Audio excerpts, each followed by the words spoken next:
Hello friends good morning welcome to my channel. आशा करी तुम्हारा सकले भालो आछो। आमी आछि मोटामुटी भालो। तो आज के आबार ब्लग स्टार्ट करे दिलाम। आज के हलो सानडे। तो चलो सकाल बेला तुम्हादेर साथे सबकिछु शेयर करबो कि करी ना करी, आजके दिनटा किभाबे काटे ना काटे सबटाई तुम्हादेर साथे शेयर करबो। देखो चोखे एखोनो घुम भाब। तो ओर पापा तो चले गेছে ডিউটিতে, আর মা মেয়ে মানে একটু শুয়েছিলাম, ওর পাপাকে টিফিন করে দিয়ে মেয়ে তো শুয়ে আছে। তো চলো সকালবেলা কাজকর্ম শুরু করি। শুধু টিফিনটাই করেছি, ঘরটা ঝাড়ু দিয়েছি, এতটুকু ভালো করে ঝাড়ু দিইনি। আর এখানে দেখো মেয়ে এখনো ঘুমাচ্ছে, দেখাচ্ছি। কিচেন দেখো পুরো ক্লিন করে রেখেছি, এসে রান্নাটা করে দেবো। তো আর এখানে দেখো মেয়ে ঘুমাচ্ছে এখন, দেখতে পাচ্ছ মেয়ে এখনো ঘুমাচ্ছে।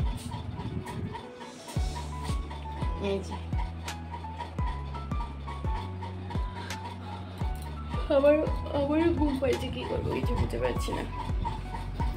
তো চলো প্রথমে মেয়েকে উঠিয়ে তারপর বিছানাটা গুছিয়ে তারপর যে বাসি কাজকর্ম থাকে সবগুলো করবো। চলো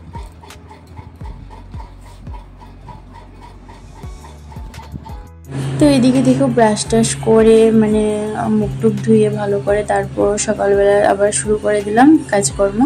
তো মেয়েকে অনেকক্ষণ ধরেই ডাকাডাকি করছি, মেয়ে উঠছে না। ওর ঘুমটা রাত্রে অনেকটা লেট করে ঘুমিয়েছিল, তো সেই জন্য উঠছে না।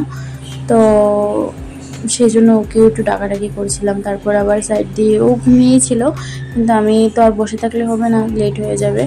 তো সেই জন্য আমি বিছানাটা গুছিয়ে নিয়েছিলাম। বিছানাটা ও শুয়ে আছে, কী হয়েছে আমি সাইড দিয়ে গুছিয়ে নিচ্ছিলাম। তারপর ও উঠে গিয়েছিল, একবার উঠছে একবার ঘুমাচ্ছে।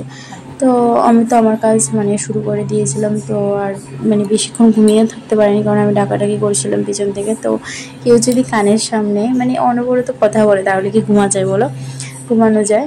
তো সেই জন্য ও একটু বিরক্ত বোধ করেছিল। তো আমি বলছিলাম স্কুল তো নেই সেই জন্য, কিন্তু কালকে তারপর স্কুলে যেতে হবে, তখন তো তোকে উঠতেই হবে।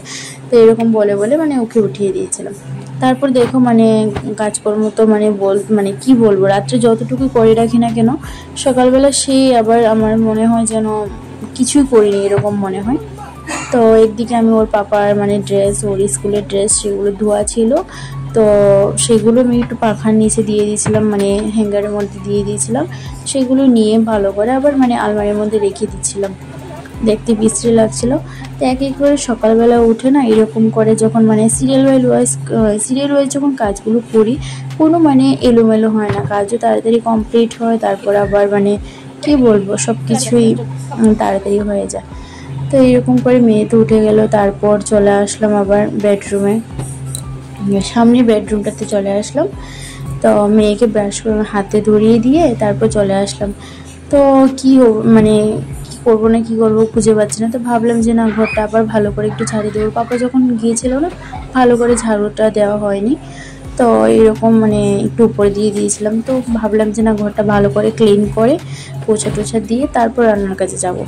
তো মেয়ে আবার মিডলে ব্রাশ টাশ করে চলে আসলো। তারপর মেয়েকে মিডলে আবার গিয়ে আমি ম্যাগিটাও শিখতে বসিয়ে দিয়েছিলাম। এখন করে দেবো, সকালবেলা তেমন কিছু আর দেবো না, এখন শুধু ম্যাগিটা দেবো, তারপর ভাত খাইয়ে দেবো। তো এই যে গরম জলটা মধ্যে একবারে দিয়ে ভালো করে সিদ্ধ করে নিয়ে তারপর ভেজে দিয়েছি না, কোনো অয়েল জল দেবো না, এরকম করে দিয়ে দেবো।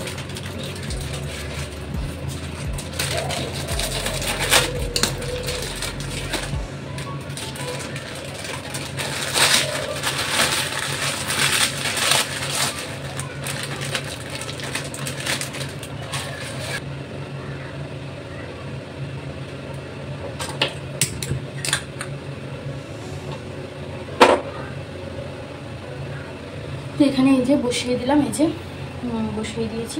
স্টিমটা একটু কম করে দেবো, মশলাটা দিয়ে দেবো।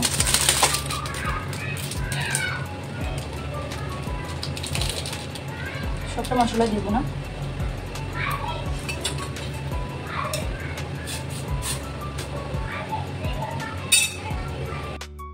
তো এই ওভেনে ম্যাগিটা বসিয়ে দিয়ে তারপর চলে আসলাম আবার সামনে বেডরুমে। তো ভালো করে ক্লিন করে ঝাড়ুটা দিয়ে দিচ্ছি, কারণ নিচের রুমগুলোতে না প্রচণ্ড মশা থাকে, কি বলবো তোমাদের। আর দিল্লিতে তো ডেঙ্গুর প্রভাব না এত বেশি, বলার বাইরে। তো এখন ডেঙ্গু সিজন চলছে, তো রোজ দিনে আমি এরকম করি, কিছু করি বা না করি, ঘর পোছা ঝাড়ু দেওয়া, ঝাড়ু তো মানে দিনের মধ্যে কয়বার দিই সেটা কোনো মানে মানে কি বলবো তোমার হিসাবে কোনো বাইরে। আর আর পোছা তো আমি 2বার দিই, সকালবেলা একবার, সন্ধ্যার সময় একবার, তো 2বার হয়ে যায়। ক্লিন রাখতে হয়, না হলে মানে মশা মাছি তো সেগুলো না মানে উপদ্রব বেড়েই যায়। তো কী করবো, সেরকম করেই মানে চলতে হবে, যেহেতু নিচে গ্রাউন্ড ফ্লোর, তো গ্রাউন্ড ফ্লোরে একটু সমস্যা হয়। তারপর আবার চলে আসলাম দেখো বেডরুমে, আমার সামনের রুম থেকে আবার পিছনের রুমটার মধ্যে চলে আসলাম। পিছনের রুমে ঝাড়াঝুড়ি করে ভালো করে আবার ঝাড়ুটা দিয়ে দিচ্ছিলাম। এখানে দেখো ম্যাগিটা আমি আজটা একটু বাড়িয়ে দিয়ে গেছিলাম, আর এখন মানে পুরোটা মানে উতরে উঠেছে, পুরোটা এই যে হয়ে গেছে। তো এখানে দেখো মেয়ের জন্য পুরোপুরি ম্যাগিটা রেডি করে নিয়েছি একটা প্লেটের মধ্যে, একটু ঠান্ডা হলে তারপর খাইয়ে দেবো। আর এখানে দেখো ভাতটা বসিয়ে দিয়েছি, এই যে ভাতটা বসিয়ে দিয়েছি, এরপরে জল আর চালটা দিয়ে, জলটা গরম হয়ে গেছিলো তারপর চালটা দিয়ে দিয়েছি। তো সকালবেলার একটু চা ছিল, তো সেটা রুটি আছে, তো চাটা গরম করে রুটি দিয়ে খেয়ে নেবো। আমি ওর পাপাকে দিয়েছিলাম, সকালবেলা রুটি বানিয়েছিলাম, এই যে রুটি বানিয়েছিলাম সকালবেলা। চলো রুটি খাইয়ে নেবো আমি, আর মেয়েকে ভাতটা ম্যাগিটা খাইয়ে দেবো। এখন কিছু নেই সবজি, মানে সবজি আছে বলতে অল্পই আছে, আর তেমন কিছু নেই। তো রান্না করবো ভাবছি শসা দিয়ে আলু দিয়ে, আর ডালের বড়া করে এটা নিরামিষের মতো মানে তরকারির মতো রান্না করব। আর এখানে উচ্ছে মানে ভাজা করব, আর 5 মিশালি ডাল কালকে রাত্রে ফ্রিজে ভিজিয়ে রেখেছিলাম। এগুলো তো আজকের ভিজানো, এগুলো আজকের ভিজানো, তো কালকে রাত্রে আবার ভিজিয়ে রেখেছিলাম, সেগুলো এখনও বার করিনি সেগুলো। তো আর এখানে দেখো ভাতটা মোটামুটি হয়ে এসেছে, এই যে এখনও হয়নি, আর একটু হবে। আর মেয়ে এখানে একে একে বসেছে খেতে, কিন্তু খাইনি এখন, আমি যতটুকু জানি। দেখেছো দেখছো খেয়েছে, এখনও খাইনি। তো চলো মেয়েকে খাইয়ে দিই, তারপর সব কিছু কাজ করবো। তো এখানে দেখো মেয়েকে খাইয়ে দেয়, তারপর আবার রান্নাঘরে চলে আসলাম। ভাত তো হয়ে গিয়েছিলো, সেটা নামিয়েও নিয়েছিলাম, আর এখানে সবজি কাটাকুটি করছিলাম। তারপর মিডিলে কে জানি বেল বাজিয়েছিল, বাইরে এসেছিল কথা বলার জন্য, তো তার সাথে কথা বলে তারপর আবার চলেও আসলাম।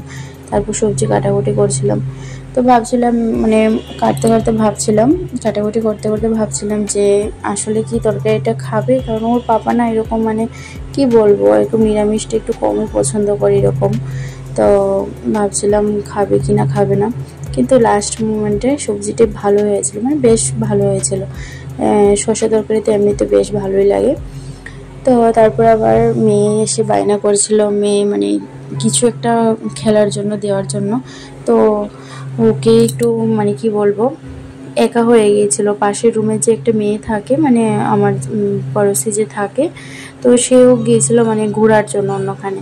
তো মেয়ে তো সারাদিন আজকে সানডে রুমে একা একা বোরিং ফিল করছিল, তো সেই জন্য মেয়ে একটু আমাকে একটু জ্বালাতনও করছিল। মানে কি বলবো তোমাদের, বাচ্চারা থাকলে যেরকম হয় আর কি, তো একা একা সব কিছু সামলাতে হয়, কিছু করার নেই। তো এইদিকে দেখো সবজি কাটাকুটি করে তারপর আবার সবজিগুলো ধুয়ে নিচ্ছিলাম ভালো করে রান্নার জন্য। তো অনেকের না কি হয় যে সানডে খুব স্পেশাল হয়, সানডে যেমন কি বলবো, যারা বলো সিভিলিয়ান বা অন্য কোনো ডিপার্টমেন্টে জব করে, তাদের সানডেটা খুব স্পেশাল হয়, সানডে স্যাটারডে। কিন্তু ফৌজিদের বউদের না মানে ওয়াইফদের সানডে কোনো স্পেশাল হয় না। ওদের মানে যেদিন ডিউটি থাকে না ওদিনই মানে ওদের স্পেশাল হয়, কারণ কোন দিন ডিউটি থাকে না সেটা তো আর বলা যায় না। হয়তো বা সকালবেলা ডিউটি করে রাত্রে অফ থাকে, অথবা রাত্রে ডিউটি করে সকালবেলা অফ থাকে, তো সেরকমই। তো এরকমইভাবে চলতে হয়, কিছু করার নেই। কারণ একজন ফৌজি যতটুকু মানে কি বলবো, যতটুকু স্যাক্রিফাইস করে তার ওয়াইফ তার থেকে আরও বেশি স্যাক্রিফাইস করে আমার মনে হয়। যারা ফৌজি ওয়াইফ তারা বুঝতে পারবে জিনিসটা। তো আমি অনেক কিছু স্যাক্রিফাইস করে আমি এখানে এসেছি, দিল্লি এসেছি হাজব্যান্ডের সাথে থাকার জন্য। অনেক কিছু স্যাক্রিফাইস করেছি, আস্তে আস্তে তোমাদের সবটাই পুরোটাই বলবো। তো চলো এখানে দেখো সবজিগুলো মানে কি বলছে আমি নিজেই ভেবে পাচ্ছি না, ভয়েসটা পরে দিচ্ছি তো সেই জন্য। তো এখানে দেখো ভাজাগুলো তো বসিয়ে দিয়েছিলাম, তারপর আবার ডালগুলো পেস্ট করে নিয়েছিলাম শসা দিয়ে, যেহেতু রান্না করব। আর মেয়ে না এখানে এসে না বারবার বিরক্ত করছিল, মা এটা করো, মা সেটা করো, মা আমাকে ওই খেলার জিনিসটা দাও, এরকম করো সেরকম করো। তা আমি তো কী করবো, কিছু করার নেই, আমি চুপ করে রয়েছিলাম। তো এখানে দেখো ডালটা বলতে বলতে ডালটা পেস্ট করে নিলাম। তো পেস্ট করে তারপর আবার ভালো করে দেখছিলাম মানে ভালো করে হয়েছে কিনা, তারপর আরেকবার পেস্ট করে নিলাম। তারপর এখানে দেখো ডালটা তো নিয়ে নিলাম। তো একবারে মানে কি বলবো, মানে পুরোপুরি পেস্ট হয়নি, একটু মানে আধা হয়েছে, মানে একটু বলতে পারো যে ভালো করে মিহি হয়নি। ভালো করে মিহি হলে না মানে বড়াগুলো ভালো লাগে না, একটু মানে মুড়মুড়ে বেশি হয় না, তোমার সেজন্য একটু কম করেছি। তো চলো দেখতে থাকো কিভাবে কি করছি। তো রান্না করতে করতে না মানে কি বলবো, খিদে লেগে গেছে, সকালে কিছু খাইনি। তো চাটা যে ছিল তোমাদের দেখিয়েছিলাম, তো সেটাই এই যে গরম করে নিয়ে নিয়েছি। আর সকালে তো রুটি করেছি, সেখান থেকে রুটিও নিয়ে নেবো দুটো। তো চাটা খেয়ে এসে, আর এখানে তো সব কিছু দেখছোই যে রেডি করে রেখেছি, আর এখানে চাটা রুটি নিয়ে নিয়েছি, খেয়ে নেবো এখন। আর ওইখানে উচ্ছে ভাজিগুলো হচ্ছে। তো চলো, আর পেস্টের জন্য নিয়ে নিয়েছি সবগুলো মশলা তৈরি করে নিয়ে নিয়েছি। ডাল পিসে মানে ডাল যে করেছিলাম সেটা আর ধুইনি, তো ডালই তো ছিল, সেগুলো কিছু ছিল না। তো সেই জন্য সেখানে আদা, পেঁয়াজ, অল্প একটু পেঁয়াজ নিয়েছি, আর মরিচ, জিরে গুঁড়ো, ধনে গুঁড়ো, আর হচ্ছে কি বলবো হলুদ গুঁড়ো, তো সেটাই নিয়েছি। তো এখানে দেখো উচ্ছে ভাজিগুলো হয়ে গেছিলো। আজকে না অয়েলটা একটু কম দিয়েছি, তো সেই জন্য এতটা মানে মানে কি বলবো অয়েল হয়নি। তো রোজ দিন মানে এত তো অয়েল খাওয়া ভালো না, তো সেই জন্য একটু কমই ইউজ করেছিলাম অন্য দিনের তুলনায়। তো ভাজাটা যেন আমি সবসময় মানে রিফাইন্ড অয়েল দিয়ে করি। তো তারপর আবার ডিমের বড়া, মানে ডিম না সরি, ডালের বড়াগুলো ভেজে নিচ্ছিলাম। ডালের বড়াগুলো ভেজে তারপর আবার শসা তরকারিটা রান্না করতে হবে, তো সেই জন্য একটু তাড়াতাড়ি করছিলাম।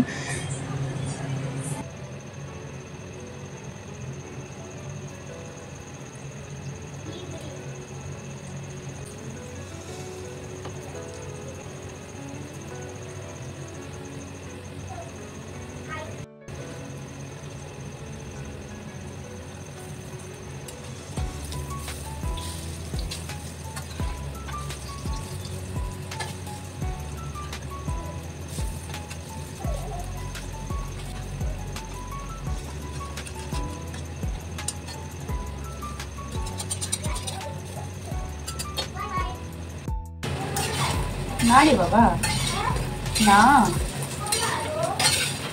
হ্যাঁ কেউ কেউ একটু লেট হবে, একটু লেট হইলো যে এটা দূরে গেছে তো বাবা, এটা দূরে গেছে, দূরে।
রান্নাবান্না সব কিছু কমপ্লিট করলাম, আর বাসনপত্র যাচ্ছিল সব কিছু মানে পরিষ্কার করে রাখলাম। এদিকে থেকে গ্যাস ওভেন সব কিছু পরিষ্কার করে রেখেছি, একদম নিট অ্যান্ড ক্লিন। এই যে কিচেন পুরো পরিষ্কার, আর এখানে রান্নাবান্না সব কিছু মানে রেখে দিয়েছি, এখন মানে ঢাকা হয়নি।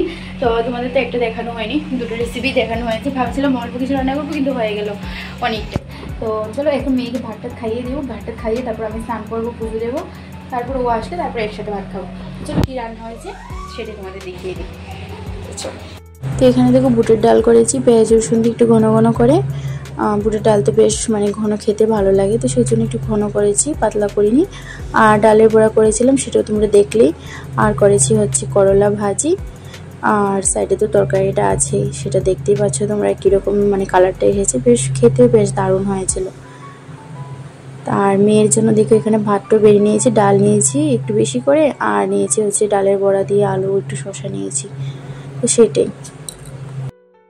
তো এদিকে আমার স্নান টান করা কমপ্লিট হয়ে গেছে, দেখতে পাচ্ছ পুরো ফ্রেশ লাগছে। তো স্নান টান করে নিয়েছি, আর এখানে পুজোটাও দিয়ে দিয়েছি, পুজো পুরো কমপ্লিট হয়ে গেছে।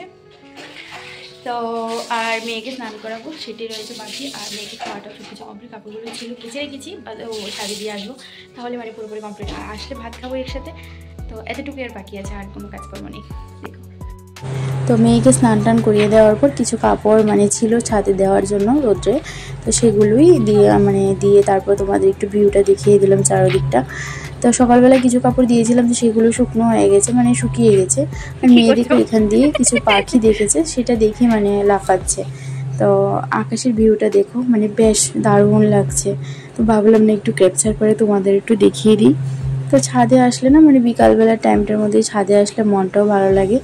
তো এইদিকে দেখতেই পাচ্ছ আকাশের ভিউটা বেশ মানে দারুণ লাগছে, যেমন লাগে মানে দুর্গাপূজা পুরোপুরি এসে গেছে এরকম লাগছে। তো দুর্গাপূজার আগের মৌসুমটা এরকমই হয়। দিল্লিতে তেমন দুর্গাপূজা হয় না, তারপরেও মানে দেখি কোথাও কি হয় না হয়, তো এবার মানে দেখলে বুঝতে পারবো। তো শুনেছিলাম মানে যেখানে থাকি আমরা কোয়ার্টারে, সেখানে সামনে হয়, তো যখন হয় বুঝতে পারবো। তারপর দেখো সন্ধ্যাবেলা আর কোনো ক্যাপচার নেওয়া হয়নি, তারপর গিয়েছিলাম একটু মার্কেটে, তো নিয়ে আসলাম মোমোস খেতে না বেশ দারুণ লাগে। তো সেই জন্য মোমোস এনে মানে মেয়েও খুব খুশি। তো মোমোস নিয়ে ওর পাপা বলেছিল আজকে কী খাবি, তো মেয়ে বায়না করেছিল মোমোস খাবো, তো সেই জন্য মোমোস নিয়ে চলে আসলাম।